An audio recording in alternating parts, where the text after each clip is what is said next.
You're a little bit uncertain or maybe overwhelmed with money, and you find it a really daunting thing and challenging thing. Well, today I want to talk about some points I've used to work through the overwhelm or uncertainty of money in life and what it means to me.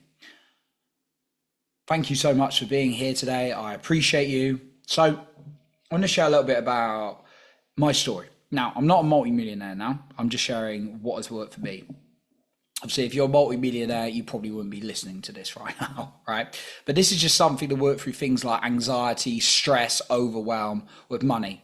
Like I like to be as straight as possible with what I'm saying and honest, and where I'm coming from, right? And I'm coming from a place where I've earned quite a lot in business in my career, but I've had like a lot of financial challenges, and things that have really not gone my way.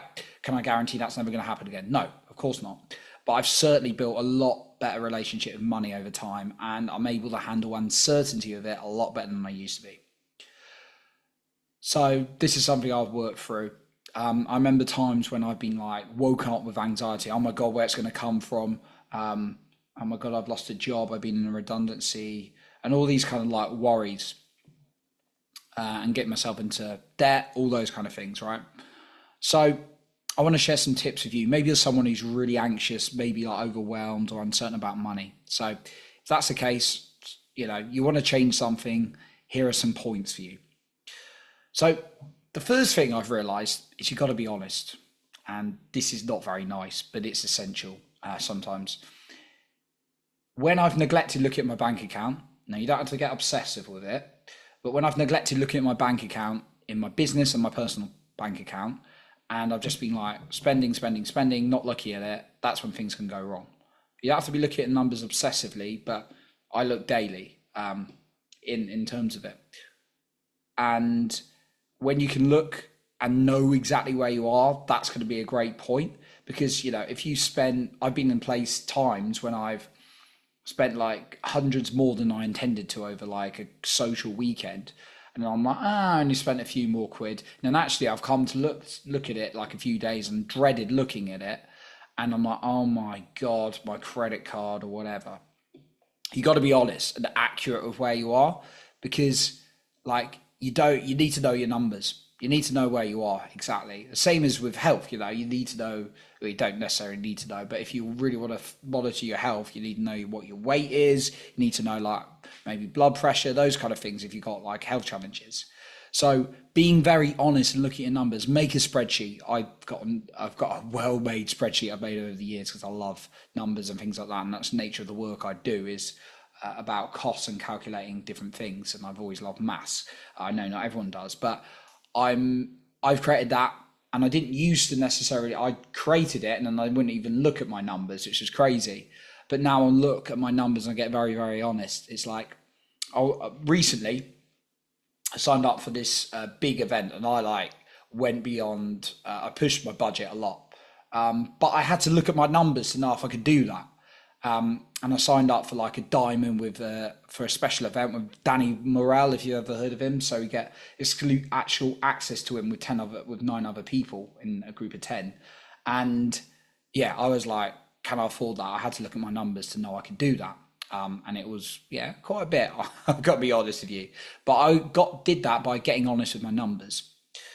The second thing, what I would say is take small actions in the outside world. The external world is everything that's going on out that isn't inside your mind and your psychology. So take small actions in the world, like what is it you want to do to make some money? What is it you're going to do to manage your money, right? Just those small little actions, right? Just schedule them. Don't make too many, else that can be overwhelming, but put the majority of the focus on your inner world. And what I mean by inner world is your emotions, how you're feeling, how you're going about things in your life, because that will really allow you to move forward. Because people are like, we're taught a lot in this world, and by a lot of influencers who are good money, sometimes are a bit fake, but there's a lot of influencers out there who are very good at money, and they'll teach you the strategy and what to do, and they've got a really good point. But the thing is, they don't always account for the fact that you may not have the same beliefs and same psychology as they do. So that's what I've got. And there are people who talk about money psychology, and one of the greatest books ever is Think and Grow Rich for me personally. So if you want to stick to one book, I'd on money, stick to that one. And it's a really, really powerful book. So I would say put like 1 or 2 actions each day that you can do about making money or managing money, and then make sure you do a lot more focus on like things in the inner world. That could be visualization, meditation, journaling about your money beliefs. Number 3, learn a skill that you need. Learn a skill that is essential.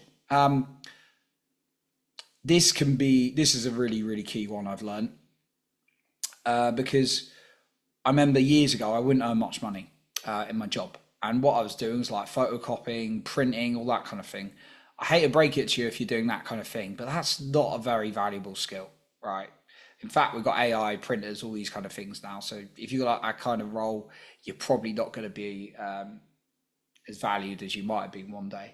But yeah, I used to do that and I got paid like nothing. And I was like, why not? And do you know what? When I started progressing in my career, do you know what skill I got really good at doing? Presenting and speaking to people. That was invaluable.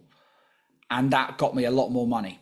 And people were like, oh, this guy's very good, let's promote him, all these kind of things. I was just like shocked at how well I was doing. But that's because I built the right skill. So for you, in your career, in your job, in your business, know what skill you need to develop and then go and develop it.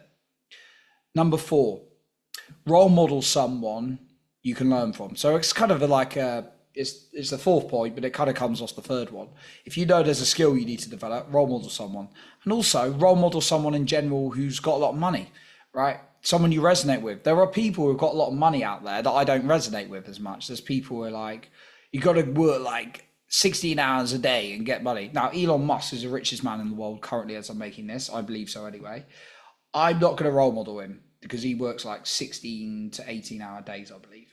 That's not what I want. I don't want to be a billionaire if that's what it requires, you know. I'd much rather model someone who has quite a bit of a flow to their life, enjoyable life, and they're doing really well financially from the way they believe and the way they move and approach things, right? Someone like Peter Sage, I like to role model, for example. And then the 5th point around working through overwhelm and uncertainty in your money. And also Peter Sage is really good because he's very good at managing uncertainty. So I look at his beliefs. What is it he believes? And number 5, practice feeling good as much as possible. Abundance and gratitude. This is very cheesy, and I've always, to a point, I always didn't like hearing this. I was like, just give me the strategy. But actually, it's essential to know that you need to feel abundance. You need to feel gratitude as much as possible with money, because the more you're open to receive, the more you're going to receive. And the more you can appreciate in your life, the better you're going to feel good, and therefore the more inspired you are to take more action as well. As cheesy as that sounds, I've done a lot of deep work, a lot of reflection and energy, and the non-physical world of how we feel from the evidence I've written down and logging it many times in my life is critical to moving forward in life. So just to recap through those points again, in terms of working through uncertainty and overwhelm with money.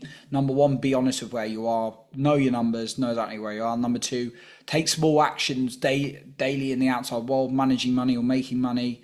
Don't overwhelm yourself whilst working a lot on things like meditation, visualization, whatever's good. I recommend reading the book Think and Grow Rich if you want a starting point. Number 3, learn a skill that's going to be essential to what you do, or maybe there's a new skill to earn you some money. Number 4, role model someone you resonate with in wealth and in that skill. It could be 2 different people for those 2 things. And then number 5, practice feeling good, gratitude, abundance, because the more you feel of that, the more action you're going to take. So that's what I've got for you today. I appreciate you for being here. And remember to lead with your heart and not with fear.